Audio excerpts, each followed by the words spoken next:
നമസ്കാരം. താരസംഘടനയായ അമ്മയുടെ ഭാരവാഹി തെരഞ്ഞെടുപ്പ് ഓഗസ്റ്റ് 15 പ്രഖ്യാപിച്ചതോടെ സ്ഥാനാർത്ഥികൾ തമ്മിലുള്ള വാക്കുപോരിന് തുടക്കമായി. വൈസ് പ്രസിഡന്റ് സ്ഥാനത്തേക്ക് മത്സരിക്കുന്ന നാസർ ലത്തീഫും ജയൻ ചേർത്തലയും തമ്മിലുള്ള ഒരു സംഭാഷണമാണ് ഇപ്പോൾ പുറത്തായിരിക്കുന്നത്.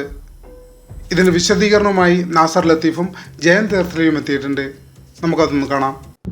ജയ, ഞാൻ വിനൂടൊക്കെ ഫോൺ വിളിച്ചിട്ടൊന്നും എടുക്കുന്നില്ല. എനിക്കൊരു കാര്യം മാത്രം അറിയുള്ളൂ, പെണ്ണുങ്ങളുടെ മാത്രമേ സ്ഥാനമാനങ്ങളുള്ളൂ. അങ്ങനെയാണോ? സ്ഥാനമാനം കിട്ടുന്ന പെണ്ണുങ്ങൾ അതാണോ വേണ്ടത്? എന്താ ബ്രദർ, ഇതാണോ സിനിമ? ഇതാണോ അമ്മ? എന്ത് ഇങ്ങനെയാണോ? നമ്മളൊക്കെ വളരെ റെസ്പെക്ട്ഫുള്ളി ജീവിച്ചു പോകുന്ന ആൾക്കാരാ. ഈ കളൊക്കെ ഇന്നലെ ഇന്നും കയറി വന്ന് വലിയ വലിയ ആൾക്കാരെ 2 പടം ഹിറ്റാകുമ്പം അവന്മാരെന്താ വലിയ മറ്റവന്മാരായോ? അവന്മാരെ മാത്രം കാണിച്ചുകൊണ്ട് ഒരു വീഡിയോ എടുക്കുക, ഇതെന്താണ്? ഇതൊക്കെ അമ്മയാണോ ചെയ്യേണ്ടത്? അമ്മയ്ക്ക് കളക്ടറും കമ്മീഷണറും ക്ലർക്കും ഓർഡിനറി ആയിട്ടുള്ള ഒരു പിച്ചക്കാരനും എല്ലാം അമ്മയ്ക്ക് അമ്മയുടെ മക്കളാണ്. അല്ലാണ്ട് ഈ മാത്രമല്ല മക്കള്, കേട്ടോ? അത് മനസ്സിലാക്കാതെയും മാത്രമേ സ്ഥാനമാനങ്ങളുള്ളൂ. അങ്ങനെയാണോ അമ്മ തീരുമാനിക്കുന്നത്? What nonsense is this? Bloody shit. I feel it shit, nothing less than. ഇതിനെക്കുറിച്ച് വിശദീകരണവുമായി നാസർ ലത്തീഫ് എത്തിയിട്ടുണ്ട്. പ്രിയപ്പെട്ടവരെ, നമസ്കാരം. ഞാൻ നാസർ ലത്തീഫ്. ഇന്ന് എനിക്ക് വളരെ ഒരു ദുഃഖം നിറഞ്ഞ ഒരു ദിവസമാണ്. സന്തോഷമുണ്ട്, എൻ്റെ നോമിനേഷൻ അക്സെപ്റ്റ് ചെയ്തു. ഞാൻ വൈസ് പ്രസിഡൻ്റായിട്ട് നിൽക്കുന്നുണ്ട് എന്ന് ഞാൻ നിങ്ങളെ അറിയിച്ചു, ഇപ്പോഴും അറിയിക്കുന്നു. എന്നാൽ ഞാൻ എൻ്റെ സ്വന്തം സഹോദരനായി കരുതുന്ന ജയൻ ചേർത്തല, എൻ്റെ ഒരു സുഹൃത്തും വളരെ അടുത്ത ഒരു സഹപാഠിയുമായി ഞാൻ എൻ്റെ മനസ്സിൽ കൊണ്ട് സൂക്ഷിക്കുന്ന ജയൻ ചേർത്തലയ്ക്ക് ഒരു വർഷം മുമ്പ് ഞാൻ എൻ്റെ ഏതോ ഒരു മാനസികാവസ്ഥ വിഷമത്തിൽ ഞാനൊരു ഓഡിയോ ക്ലിപ്പ് അയച്ചിരുന്നു. ആ ഓഡിയോ ക്ലിപ്പ് ഇപ്പോൾ എടുത്ത് വലിയ രീതിയിൽ ഇലക്ഷൻ സ്റ്റണ്ടായിട്ട് പുറത്തേക്ക് ഇറക്കി. എന്തിനാണിത്? ഇതിൻ്റെ ആവശ്യം വല്ലതും ഉണ്ടോ? അങ്ങനെ ഇറക്കാനാണെങ്കിൽ എൻ്റെ കയ്യിൽ എത്രയേ ക്ലിപ്സ് ഇരിപ്പുണ്ട്. ഞാൻ അതൊക്കെ പുറത്തേക്ക് വിട്ടു കഴിഞ്ഞാൽ വലിയ വിവാദങ്ങളാവും അമ്മയ്ക്കകത്ത്. ഞാൻ അങ്ങനെയുള്ളൊരു മനുഷ്യനല്ല. ഇതൊക്കെ വിശ്വാസവഞ്ചന. വേറെ ഒന്നും ഇതിനകത്ത് പറയാനില്ല. വിശ്വാസവഞ്ചനയാണ്. നമ്മൾ ഒരു സുഹൃത്തിന് വിശ്വസിച്ച ഒരു കാര്യം അയക്കുമ്പോൾ അത് പുറത്തേക്ക്, അത് ഒരു വർഷം മുമ്പത്തെ ഒരു കാര്യം സൂക്ഷിച്ചു വെച്ച് ഇലക്ഷൻ്റെ ഡിക്ലറേഷൻ ആവുന്ന ദിവസം അതെടുത്ത് വൈറലാക്കി എല്ലാ ചാനലുകാർക്കും കൊടുത്ത് നമ്മളെ ഒരുമാതിരി ചീപ്പാക്കുന്ന ഒരു പരിപാടി. എന്തിനാണ് ഇതിൻ്റെ ആവശ്യം? എന്ത് നേടാനാണ്? എന്നോട് ഒരു വാക്ക് പറഞ്ഞാൽ മതി, ഞാൻ ഒഴിഞ്ഞു തരാം. ഇപ്പോഴും ഞാൻ തയ്യാറാണ്. എനിക്ക് അമ്മയ്ക്കകത്ത് വന്നിരുന്ന് ഒന്നും നേടാനില്ല. ഞാൻ അതിനു വേണ്ടിയല്ല, സത്യസന്ധമായി ദൈവം സാക്ഷി, അതിനു വേണ്ടിയല്ല കേട്ടോ ഞാൻ ഇതിനകത്ത് നിൽക്കുന്നത്. എനിക്ക് എന്തെങ്കിലും സൽപ്രവൃത്തികൾ ചെയ്യാനൊരു ആഗ്രഹം തോന്നി, അതിനുവേണ്ടി മാത്രമാണ്. ഇപ്പോഴും ഞാൻ ഏത് നിമിഷം വേണമെങ്കിലും ഇതിന്ന് മാറിത്തരാം. എനിക്ക് സന്തോഷമാണ്. എൻ്റെ അനുജത്തിയെ പോലെ ഞാൻ കരുതുന്ന ലക്ഷ്മി പ്രിയയും എൻ്റെ അനുജനെ പോലെ കരുതുന്ന ജയൻ ചേർത്തലയും വന്നിരുന്നോട്ടെ ആ കസാരയിൽ, അവർ ഭരിച്ചോട്ടെ. എനിക്കിതിനകത്ത് ഒരു നിർബന്ധവുമില്ല. എന്നാൽ എന്തിനാണ് എന്നെ ഇങ്ങനെ ദ്രോഹിക്കുന്നത്? എന്തിനു ദ്രോഹിക്കണം? ഞാൻ എന്ത് തെറ്റ് ചെയ്തിട്ടാണ്? ഒരു വർഷം മുമ്പ് എന്തോ ഒരു ബുദ്ധിമുട്ട്, ഒരു മാനസിക വിഷമം തോന്നിയ സമയത്ത് അയച്ച ഒരു ഓഡിയോ ക്ലിപ്പ് എടുത്ത് സൂക്ഷിച്ചു വെച്ച് ഇപ്പം ഈ നേരത്ത് വിശ്വാസവഞ്ചനയല്ലേ ഇത് വിശ്വാസവഞ്ചനയല്ലേ? ഇതിൽ കൂടുതൽ ഞാൻ എന്ത് പറയണം? എനിക്കൊന്നും പറയാനില്ല. പ്രിയപ്പെട്ടവരെ, നിങ്ങൾക്ക് എൻ്റെ സത്യസന്ധത നിങ്ങൾക്ക് മനസ്സിലാവുമെങ്കിൽ നിങ്ങൾ വോട്ടിടുക. അല്ലാന്നുണ്ടെങ്കിൽ നിങ്ങൾക്ക് നന്നായി തോന്നുന്ന ആർക്കും വോട്ട് കൊടുത്ത് വിജയിപ്പിക്കുക. നമ്മുടെ ആവശ്യം, നമ്മുടെ എല്ലാവരുടെയും ആവശ്യം, അമ്മ എന്ന സംഘടന നന്നായിട്ട് മുന്നോട്ട് പോകണം. അതിൽ എല്ലാവർക്കും നന്മകൾ ഉണ്ടാവണം. ഇത് മാത്രമേ നമ്മുടെ എല്ലാവരുടെയും ചിന്തയുള്ളൂ. അതുകൊണ്ട് ഞാൻ കൂടുതലായിട്ടൊന്നും സംസാരിക്കുന്നില്ല. മാനസികമായിട്ട് വിഷമമുണ്ട്, അത്രയും വിഷമമുണ്ട്. Anyway, thank you. God bless you all. എല്ലാവരെയും, ഈ ചെയ്തവരെയും ദൈവം നന്നാക്കട്ടെ എന്ന് മാത്രം എനിക്ക് പറയാനുള്ളൂ. Thank you so much. ഇത്ര കാലഘട്ടത്തിൻ്റെ ഉള്ളിൽ ഞാൻ ഇങ്ങനെ ഒന്നും ഒരിക്കലും ചെയ്ത ഒരാളല്ല. ആരോടും ഞാൻ ചെയ്തിട്ടില്ല, ഒരാളോടും ചെയ്തിട്ടില്ല. ലോകത്ത് എന്താ മനുഷ്യർ സുഹൃത്തുക്കൾ തമ്മിൽ സംസാരിക്കുമ്പം എന്തെങ്കിലും വാചകങ്ങൾ വായിന്ന് വന്നു പോവില്ലേ? ഇതൊക്കെ ആദ്യമായിട്ടാണോ?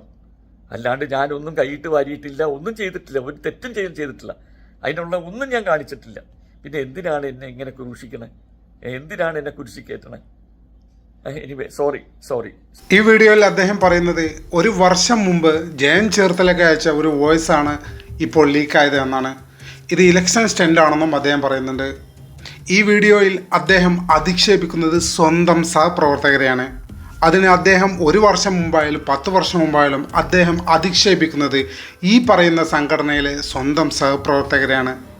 അദ്ദേഹം ഏത് രീതിയിലാണ് അവരെ അധിക്ഷേപിച്ചത് എന്ന് ഞാൻ പ്ലേ ചെയ്ത വീഡിയോയിൽ അത് നമുക്ക് കേൾക്കാൻ പറ്റില്ല, അത് മ്യൂട്ട് ചെയ്തിട്ടുണ്ട്.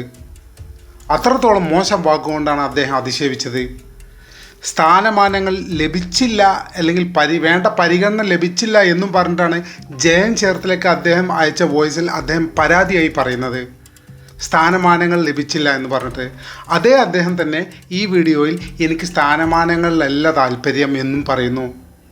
എന്തൊരു വൈരുദ്ധ്യമാണിതെന്ന് നോക്കിയേ. വിശദീകരണത്തിൽ അദ്ദേഹം തന്നെ പറയുന്നു, എന്തെങ്കിലും സൽപ്രവൃത്തി ചെയ്യാൻ വേണ്ടിയാണ് അമ്മയുടെ നേതൃത്വത്തിലേക്ക് വരാൻ ശ്രമിക്കുന്നതെന്ന്. അദ്ദേഹത്തിന് സൽപ്രവൃത്തി ചെയ്യാൻ എന്തിനാണ് ഒരു സംഘടന? അദ്ദേഹത്തിന് തനിയെ ചെയ്യാലോ, അല്ലെങ്കിൽ നാട്ടിലുള്ള ഏതെങ്കിലും കൂട്ടായ്മ, രാഷ്ട്രീയ പ്രവർത്തനം, ഇതൊക്കെ പറ്റുമല്ലോ. എന്തിനാണ് അമ്മ സംഘടന? ഇത്തരത്തിൽ സ്വന്തം സഹപ്രവർത്തകരെ ഇത്തരത്തിൽ അധിക്ഷേപിച്ച ഇദ്ദേഹം ഇതിൽ കുറ്റക്കാരൻ തന്നെയാണ്. അത് അദ്ദേഹം 1 വർഷം മുമ്പായാലും 6 മാസം മുമ്പ് പറഞ്ഞ വോയിസ് ആയാലും ഇദ്ദേഹം കുറ്റക്കാരൻ തന്നെയാണ്. അദ്ദേഹത്തിന് എളുപ്പം ഈ വിഷയത്തിൽ നിന്ന് കഴുകി മാറിപ്പോകാൻ പറ്റില്ല എന്ന് തന്നെയാണ് നമ്മുടെ അഭിപ്രായം. ജയൻ ചേർത്തല ഒരു വിശദീകരണം നൽകുന്നുണ്ട്, അതുകൂടി നമുക്ക് കേട്ടോക്കാം. നമസ്കാരം. ഇന്ന് അമ്മ തെരഞ്ഞെടുപ്പുമായിട്ട് ബന്ധപ്പെട്ട് സ്ഥാനാർത്ഥി അനൗൺസ്മെൻ്റ് ആയിരുന്നു, എല്ലാവർക്കും അറിയാം. ഇന്ന് വൈകിട്ട് അത് കഴിഞ്ഞ ഉടനെ തന്നെ നമ്മുടെ വൈസ് പ്രസിഡൻ്റായിട്ട് മത്സരിക്കുന്ന നാസർ ലത്തീഫിക്കയുടെ ശബ്ദത്തിൽ ഒരു ഓഡിയോ ക്ലിപ്പ് പുറത്തിറങ്ങിയുണ്ടായി. അതിൽ ജയ എന്ന് വിളിച്ചിട്ടാണ് പുള്ളി സംസാരിച്ചിരിക്കുന്നത്. അതിനകത്തെ മാറ്ററൊന്നും ഞാൻ പറയുന്നില്ല. ഇത് 1 വർഷം മുമ്പ് പുള്ളി പറഞ്ഞതാണെന്ന് പുള്ളി തന്നെ വേറൊരു വീഡിയോയിൽ പറഞ്ഞതായിട്ട് ഞാൻ കണ്ടു. ഇത് സത്യം പറയുകയാണ്, ഞാൻ ഇതിനെക്കുറിച്ച് നിരപരാധിയാണ്. ഞാനിത് ആർക്കും ഇട്ട് കൊടുത്തിട്ടില്ല. ഇത് വൈറലാക്കാൻ വേണ്ടിയിട്ടോ മറ്റുള്ളവർക്ക് അയച്ചു കൊടുക്കാനോ എൻ്റെ മൊബൈലിൽ ആ ക്ലിപ്പില്ല. കാര്യം ഞാൻ ഏറ്റവും കൂടുതൽ സ്നേഹിക്കുന്ന എൻ്റെ അമ്മയാണ്. ഞാൻ അമ്മയെ തൊട്ട് സത്യം ചെയ്യുകയാണ്, ഞാൻ ചെയ്തിട്ടില്ല, ആ വൃത്തികേട് ഞാൻ ചെയ്തിട്ടില്ല. ഇനി നിങ്ങൾക്കത് കണ്ടുപിടിക്കാൻ വളരെ എളുപ്പമാണ്. നിങ്ങൾക്ക് അയച്ചു തന്ന നമ്പർ ഏതാണെന്ന് നോക്കിയിട്ട് നിങ്ങൾക്ക് കൃത്യമായിട്ട് സ്പോട്ട് ചെയ്യാൻ പറ്റും അത് ആരാണ് അപ്ലോഡ് ചെയ്തതെന്നുള്ളത്. അതറിയാൻ സാധിക്കുമല്ലോ ടെക്നിക്കൽ പരമായിട്ട്. പക്ഷേ ഞാനിതിട്ടു, ഞാനാണിത് വൈറലാക്കിയതെന്ന് പറഞ്ഞ് എൻ്റെ പേരിൽ ആരോപണം വരുന്നുണ്ട്. പലരും എന്നോട് സംശയത്തിൻ്റെ പേര് ചോദിച്ചു. അത് വളരെ ദുഃഖകരമാണ്. ഞാൻ ഒന്ന് നിങ്ങളെ സാക്ഷി നിർത്തി സത്യം പറയുകയാണ്.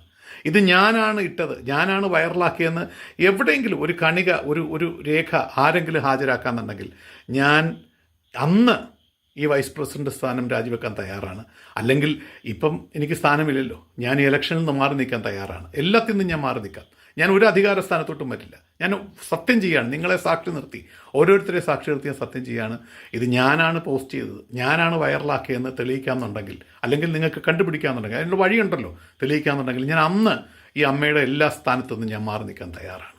ഞാൻ ഇനി മേൽ അത് തെളിയിച്ചാൽ പിന്നെ ഇലക്ഷന് ഒന്നിനും ഞാൻ അമ്മയുടെ ഒരു കാര്യത്തിന് ഞാൻ മുന്നോട്ട് പറ്റില്ല. ഞാൻ നിങ്ങളെ എൻ്റെ അമ്മയെ സാക്ഷി നിർത്തി പറയുകയാണ്, ഞാൻ ഈ വൃത്തികേട് കാണിച്ചിട്ടില്ല. ഞാനൊക്കെ വളരെ സ്നേഹത്തോടെയാണ് കാണുന്നത്. അല്ലെങ്കിൽ ഞാൻ ജീവിതത്തിൽ ഇന്ന് വരെ, കഴിഞ്ഞ ഇലക്ഷൻ ഞാൻ നിന്ന് ജയിച്ചതാണ്. ഞാൻ ഒരു വൃത്തികേടും കാണിക്കാതെ ജയിച്ചു വന്നയാളാണ്. അത് പ്രബലർക്കെതിരെ നിന്നാണ് ജയിച്ചത്. ഇത്തവണ ഞാൻ ഇവർക്കെതിരെ മത്സരിക്കുമ്പോൾ ഒരിക്കലും ഞാൻ നാസർ ലത്തീഫിക്കായിട്ട് ഇപ്പോൾ അടുത്തൊരു സിനിമയിൽ അഭിനയിച്ചിട്ട് വന്നയാളാണ്. എനിക്ക് അദ്ദേഹത്തോട് ഒരു വിരോധവുമില്ല. പക്ഷേ ഞാൻ സത്യം ചെയ്യുകയാണ്, ഞാൻ നിരപരാധിയാണ്, ഞാൻ അറിഞ്ഞിട്ടില്ല. ആ ഓഡിയോ ക്ലിപ്പ് എന്നിൽ നിന്ന് പോയതല്ല. ഇക്ക ഒന്ന് ഓർത്താൽ കൊള്ളാം. ആ ഓഡിയോ ക്ലിപ്പ് എനിക്ക് മാത്രമേ അയച്ചുള്ളൂ. ഇക്ക ഒന്ന് ചിന്തിച്ച് നോക്കിക്കോളൂ. 1 വർഷം മുമ്പ് അത് വേറെ 1-2 പേർക്ക് കൂടെ അയച്ചു എന്നാണ് എനിക്ക് അറിയാൻ സാധിച്ചിട്ടുള്ളത്. അതവരുമായിട്ട് ആലോചിച്ചിട്ട് ഇക്ക കണ്ടുപിടിക്കട്ടെ. പക്ഷേ എന്നെ ദയവ് ചെയ്ത് ഇതിൽ പ്രതിയാക്കാൻ ശ്രമിക്കരുത്. ഞാൻ നിരപരാധിയാണ്, ഞാൻ അറിഞ്ഞിട്ടില്ല, ഞാനത് ചെയ്യില്ല. അങ്ങനത്തെ വൃത്തികേട് ഞാൻ നിങ്ങളെ സാക്ഷി നിർത്തി പറയുകയാണ്, ഞാൻ ചെയ്തിട്ടില്ല. ദയവ് ചെയ്ത് നിങ്ങൾ എന്നെ വിശ്വസിക്കണം. ഞാൻ ആ ചതിവ് ഒരിക്കലും ചെയ്യില്ല. Okay, thank you. Jayan Cherthala പറയുന്നത് കുറച്ചുകൂടി ജെനുവിനിറ്റി ഉണ്ട്. അദ്ദേഹം വളരെ സത്യസന്ധം എന്നോണം പറയുന്നുണ്ട് അദ്ദേഹം ഇങ്ങനെ ചെയ്തിട്ടില്ല എന്ന്. ഈ ചെയ്തെങ്കിൽ തന്നെ ഇതിൽ എന്താണ് തെറ്റുള്ളതെന്ന് എനിക്ക് മനസ്സിലാവുന്നില്ല. നാസർ ലത്തീഫ് പറയുന്നു ഇത് താൻ 1 വർഷം മുമ്പ് പറഞ്ഞതാണെന്ന്. അത് അദ്ദേഹം തന്നെ ക്ലെയിം ചെയ്യുന്നുണ്ട്. ഇത്തരത്തിൽ വൃത്തികെട്ട ഭാഷ സ്വന്തം സഹപ്രവർത്തകരെ അദ്ദേഹം വിളിച്ചിരിക്കുന്നു. എത്ര മ്ലേച്ഛമാണെന്ന് നോക്കിക്കേ. അധികാരത്തിനു വേണ്ടി, സ്ഥാനങ്ങൾക്ക് വേണ്ടി ഇത്തരത്തിൽ സഹപ്രവർത്തകരെ അധിക്ഷേപിക്കുന്നത് അങ്ങേ അറ്റം മോശപ്പെട്ട ഒരു കാര്യമാണ്. ജയൻ ചേർത്തല പറയുന്ന മറുപടിയിൽ ക്ലാരിറ്റി ഉണ്ട് അദ്ദേഹം പറയുന്നതിൽ. അദ്ദേഹം ചെയ്തിട്ടില്ല എന്ന് അദ്ദേഹം പറയുന്നു. അദ്ദേഹത്തിൻ്റെ മാതാവിനെ പിടിച്ച് സത്യം ചെയ്യുന്നു. മാത്രമല്ല അദ്ദേഹം അത് ട്രേസ് ചെയ്ത് ആരാണിത് ചെയ്തത് എന്ന് കണ്ടുപിടിക്കാനുള്ള മാർഗത്തെ പറ്റിയും ഉപദേശിക്കുന്നു. ആ മാർഗത്തിലൂടെ സഞ്ചരിച്ചാൽ ശ്രീ നാസർ ലത്തീഫിന് ഇതിന് ആര് ചെയ്തു എന്ന് കണ്ടുപിടിക്കാവുന്നതാണ്, ഈസിയായി ട്രേസ് ചെയ്യാവുന്നതാണ്. എന്തായാലും ലക്ഷ്മി പ്രിയ, ജയൻ ചേർത്തല, നാസർ ലത്തീഫ് ഈ 3 പേരാണ് വൈസ് പ്രസിഡന്റ് സ്ഥാനത്തിലേക്ക് അമ്മയിൽ നിന്ന് മത്സരിക്കുന്നത്. 2 പേർക്ക് വൈസ് പ്രസിഡന്റ് ആകാൻ സാധിക്കുകയുള്ളൂ.